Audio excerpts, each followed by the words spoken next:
Today we will discuss a study that looks at neurofeedback as a treatment for post-traumatic stress disorder.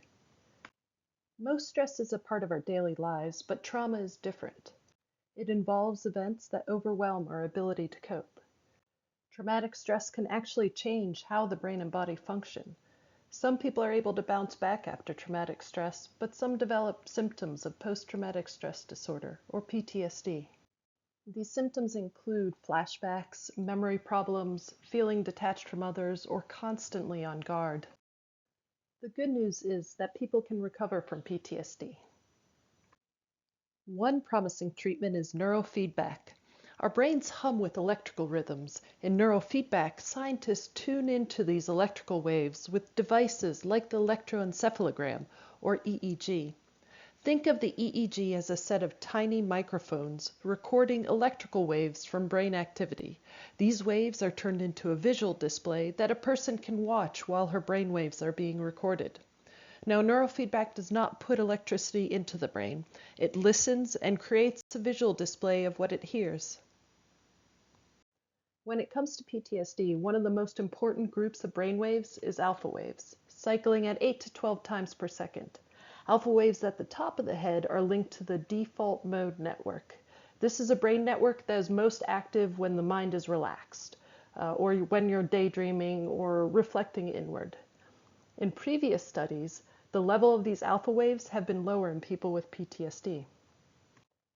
A research team led by Andrew Nicholson at the University of Ottawa recruited 38 people diagnosed with PTSD and 32 healthy controls.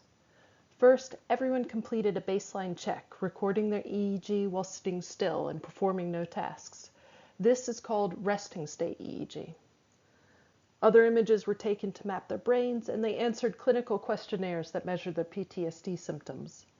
After this baseline check, those with PTSD received 20-minute neurofeedback sessions once a week for 20 weeks. They could choose from two screen displays for neurofeedback. In one, an animated figure moved across the screen and sped up when alpha waves dipped. In the other option, pieces of a picture appeared as the alpha waves dipped. The visual display was accompanied by gentle beeps that sped up as the alpha waves decreased. During the session, participants were told to try and decrease their alpha waves. Now, they weren't taught specific strategies on how to lower the alpha waves, so they experimented to find out what worked. Now, the participants with PTSD did not know that they were divided into two groups. One group of 20 saw visual displays that corresponded to their own live alpha waves. The remaining 18 thought that they were looking at a visual display of their alpha waves, but they were actually looking at a recording from another participant. So their efforts to relax did not correspond to what they saw.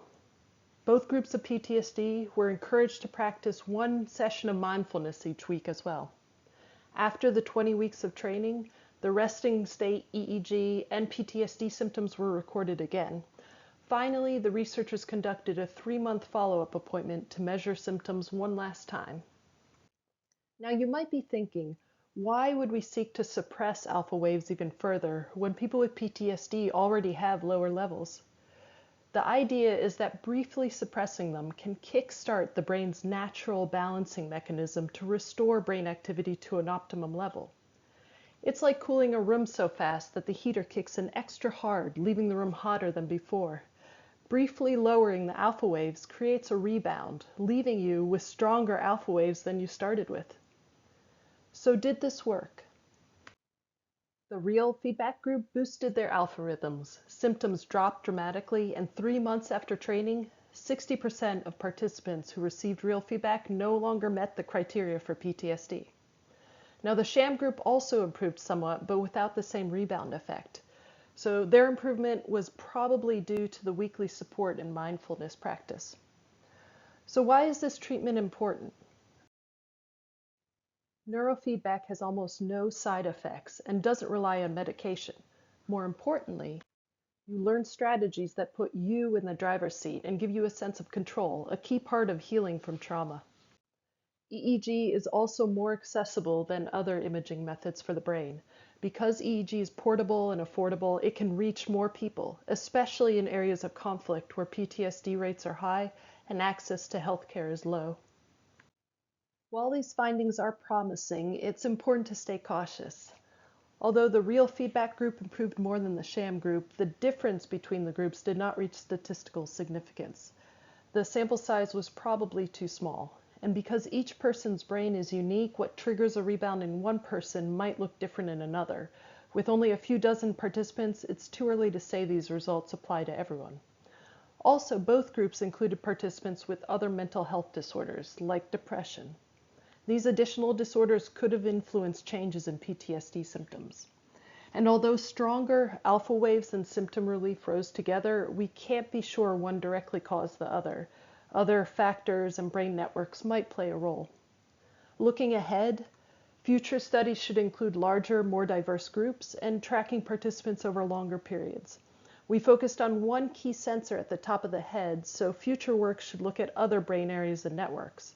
They should also dig into exactly which mental tricks people use to adjust their alpha rhythms. By asking participants to log the mental strategies they used each session, we might identify which techniques really move the needle. PTSD can leave the mind stuck in unhealthy patterns, but our brains have a natural way to recover. By tuning in and gently nudging the system, we can help the brain bounce back stronger than before. And we just might find an inner calm more resilient to the trials of life.